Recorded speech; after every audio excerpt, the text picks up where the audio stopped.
अस्सलाम वालेकुम नाज़रीन, welcome back to my channel. आपको पता है रमज़ान आए हैं और शदीद गर्मी भी है। आपको 7 खाने ऐसे बताएंगे जिससे खाने से आपको प्यास नहीं लगती। पानी ज़िंदगी है और हमारे जिस्म को रोज़ाना ठीक काम करने के लिए पानी की मतलूबा मिक़दार में ज़रूरत होती है। यह मतलूबा मिक़दार कितनी होनी चाहिए, ये बात कई चीज़ों पर मुनहसर होती है, जिनमें उम्र, जिन्स, जिस्म का वज़न, मौसम, जिस्मानी मशक्क़त और जिस्म की सेहत वगैरह का गहरा ताल्लुक़ होता है। मौसम गर्मा में गर्मी की शिद्दत जब बढ़ती है तो कुदरत ने हमारे जिस्म को कुदरती तौर पर ठंडा करने के लिए पसीने का निज़ाम हमारे जिस्म को अता किया है और ये पसीना हमारे जिस्म को ठंडा करता है और जितना ज़्यादा पसीना आएगा जिस्म को उसी मिक़दार से पानी की ज़रूरत होगी। आज हम आपको इस वीडियो में ऐसे 7 खानों का जिक्र करेंगे जो हमें जल्दी प्यास नहीं लगने देते और कुदरती तौर पर जिस्म को अंदर से ठंडा रखेंगे और ये हम अपने रमज़ान की रेसिपीज़ में भी शामिल कर सकते हैं। नंबर 1, जौ का दलिया। अपने दिन का आगाज़ या सहरी जौ के दलिए के नाश्ते से करें। ये जहाँ सेहत के लिए इंतहाई मुफीद है, वहाँ ये हमारे जिस्म को डिहाइड्रेट नहीं होने देता, क्योंकि जब जौ को दूध या पानी में पकाया जाता है तो ये इन लिक्विड्स को बड़ी मिक़दार में अपने अंदर जज़्ब कर लेता है और अगर जौ का दलिया बनाने से पहले उसे रात भर पानी में भिगो दिया जाए तो ये जहाँ बड़ी मिक़दार में पानी अपने अंदर जज़्ब करेगा, वहाँ इसकी अफादियत में भी इजाफ़ा होगा और इसे ज़्यादा देर आग पर पकाना भी नहीं पड़ेगा। जौ के दलिए में अगर आप रात भर चिया सीड्स या अगर चिया सीड्स मुयस्सर ना हो तो तुख मलंगा रात भर भिगोकर दलिए में शामिल कर दें तो ये आपकी सेहत पर इंतहाई अच्छे असरात मुरतब करेगा। एक तहकीक के मुताबिक दूध और दही वगैरह आपकी प्यास को पानी की निस्बत ज़्यादा जल्दी ख़त्म करते हैं और इनके इस्तेमाल के बाद आपका जिस्म ज़्यादा देर तक हाइड्रेट रहता है, क्योंकि इनमें मौजूद कैल्शियम, प्रोटीन, कार्बोहाइड्रेट्स और इलेक्ट्रोलाइट्स वगैरह किसी भी दूसरे ड्रिंक से ज़्यादा फ़ायदेमंद साबित होते हैं।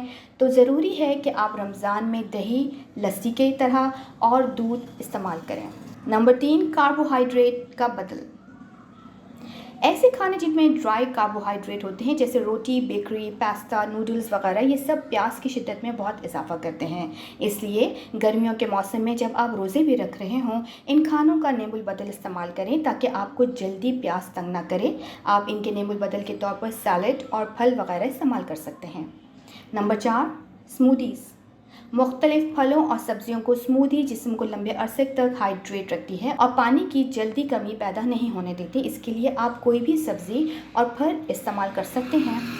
ख़ास तौर पर स्ट्रॉबेरी, खीरा, तरबूज, खरबूजा, चुकंदर वगैरह बेहतरीन खाने हैं जो प्यास नहीं लगने देते। नंबर 5, ताज़ा सब्ज़ियाँ। अगर आप चाहते हैं कि आपको जल्दी प्यास ना लगे तो अपने खानों में ताज़ा सब्जियों को ज़रूर शामिल करें, ख़ास तौर पर उन सब्जियों को जिन्हें आप कच्चा खा सकते हैं। ऐसी सब्जियां जहां अपने अंदर बेशुमार विटामिन्स और मिनरल्स रखती हैं, वहां पानी की एक बड़ी मिक़दार इनमें शामिल होती है। नंबर 6, तेज़ मसाला जात से इज्तनाब। ये बात तो सभी जानते हैं कि तेज़ मसाले वाला खाना खाने के बाद बार बार प्यास लगती है, इसलिए सख्त गर्मी में और सहरी अफ्तार में तेज़ मसालेदार खानों से परहेज़ किया जाए। अपने खानों में सूप जिनमें टमाटर, अदरक, लहसुन और खीरा वगैरह शामिल है, उसको ज़रूर शामिल करें।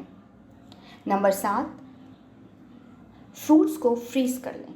ताज़ा फल सेहत के लिए इंतहाई मुफीद हैं। गर्मी में ये मौसम में गर्मी की शिद्दत को कम करते हैं। अगर आप तरबूज का जूस निकाल कर इसमें ताज़ा फल बारीक बारीक काट कर उन्हें कुल्फ़ी की शक्ल में जमा लें और दिन में चंद बार चूस कर खाएं तो आपको बहुत ज़्यादा मज़ा भी आएगा।